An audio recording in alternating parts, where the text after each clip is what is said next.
سواد کری آئے جام تغیر بھی ضروری ہے، کوئی رت ہو عمر بھر اچھی نہیں لگتی، اس کی طبیعت میں تنوع ہے، کبھی کہتا ہے کہ مجھے کھانے کے لیے میٹھا چاہیے، کبھی کہتا ہے مجھے نمکین چاہیے، کبھی کہتا ہے چٹخارے دار چاہیے، کبھی لحمیات کی آرزو ہوتی ہے، کبھی سبزیوں کی طرف اس کا دل مائل ہوتا ہے، کبھی کہتا ہے کہ نہیں آج میں نے یہ لینا ہے، آج میں نے وہ لینا ہے، اور میرے اللہ نے اس کے لیے سارے انتظام کر رکھے ہیں۔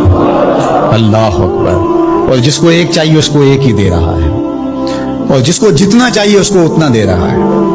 ہمیں تو انڈیا کے لیے آدھا کلو یا ایک پاؤ گوشت چاہیے ہوتا ہے، لیکن شیر کو میں نے افریقہ کے اندر لائیو ناشتے کرتے دیکھا ہے، اور وہ پورا حرم جو ہے وہ ہڑپ کر جاتا ہے، اللہ روز اسے دیتا ہے۔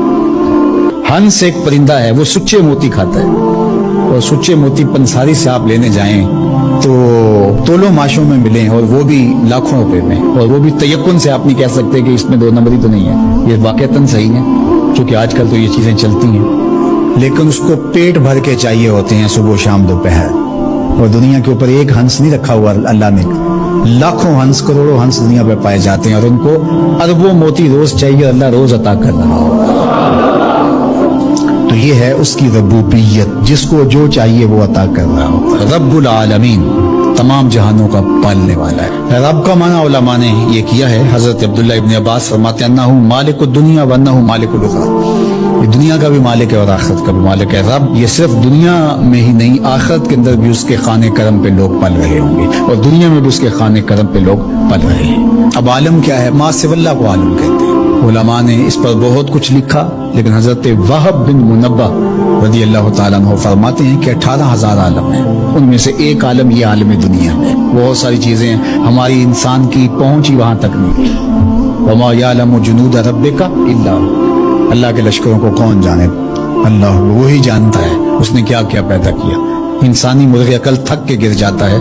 اللہ اکبر۔ تو کہا رب العالمین، تمام جہانوں کا پالنے والا۔ اچھا، یہاں رب المسلمین نہیں کہا گیا، رب المطیعین نہیں کہا گیا، رب المتقین نہیں کہا گیا، صرف نیکوکاروں کا، اچھے لوگوں کا رب ہو۔ جو نہیں مانتے وہ ان کا بھی رب ہے، جو انکار کرتے ہیں ان کا بھی رب ہے۔ اللہ اکبر۔ یہ اس کی ربوبیت کی شان ہے کہ وہ اپنوں بیگانوں کو سب کو نواز رہا ہے۔ اور اگر آپ کی توجہ ہو تو یہاں ایک جملہ اور کہنا چاہوں گا، رب کا لفظ جو ہے وہ واحد ہے اور عالمین جمع ہے۔ رب العالمین، ایک رب اتنے جہانوں کو پال رہا ہے، ایک رب اتنے جہانوں کو پال رہا ہے۔ چلو اس سے آگے ایک اور بات کروں، رب واحد ہے اور عالمین جمع ہے، تو ایک رب کے کئی بندے ہو سکتے ہیں، ایک بندے کے کئی رب نہیں ہو سکتے، اس لیے رب کو واحد رکھا، عالمین کو جمع رکھا۔ کیونکہ اگر ایک خادم جو ہے، ایک غلام 5-6 آقا رکھے تو ایک پانی لے کے اور دوسرا کہے کہ میرے حکم میں آگ بھرو، اور تیسرا کہے تو وہ کدھر جائے گا کدھر جائے گا، اور ایک آقا 100 خادموں سے بھی کام لے رہا ہے۔ تو رب کو واحد رکھا، عالمین کو جمع رکھا، اس لیے بندے کا رب ایک ہی ہو سکتا ہے، 360 نہیں ہو سکتے۔ رب ایک ہی ہوگا، اور ایک رب کے ہی بندے جو ہیں وہ ہزاروں ہیں۔ وہ تمام جہانوں کو پال رہا ہے۔ کیوں پال رہا ہے؟ کوئی ضرورت ہے اسے؟ جو بھی ہے، باپ اولاد کو پالتا ہے تو اس کے ذہن کے کسی گوشے میں ہوتا ہے یہ بڑھاپے کا سہارا بنے۔ شاگردوں کو استاد پڑھا رہا ہوتا ہے، اس کے ذہن میں ہوتا ہے کہ کل یہ میرے کاز میں میرے ساتھ کھڑے ہو جائیں گے، میرے ساتھی ہوں گے۔ ملازموں کے ساتھ ان کا باس کھڑا ہوتا ہے تو ان سے کام لینا ہوتا ہے، غرض ہوتی ہے۔ تو اللہ اتنے جہانوں کو پال رہا ہے تو کیا غرض ہے؟ الرحمن الرحیم، محض رحمان ہے نا، اسے کوئی غرض نہیں، وہ رحمان اور رحیم ہے، اور یوں ہی پال رہا ہے۔ جو نہیں مانتا اسے بھی پال رہا ہے، جو مان رہا ہے اسے بھی پال رہا ہے۔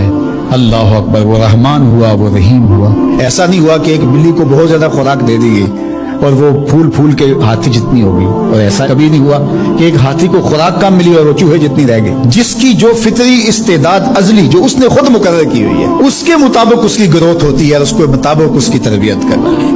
خلاصہ ہے پورے قرآن کا سورہ الفاتحہ، جو سارے مضامین ہیں پورے قرآن میں وہ سمٹ کے سورہ فاتحہ کے اندر آ گئے ہیں۔ تو اس کا آغاز اللہ کی حمد سے ہو رہا ہے۔ الحمدللہ، تمام خوبیاں اللہ کے لیے۔ کسی کے اختیاری حسن پر،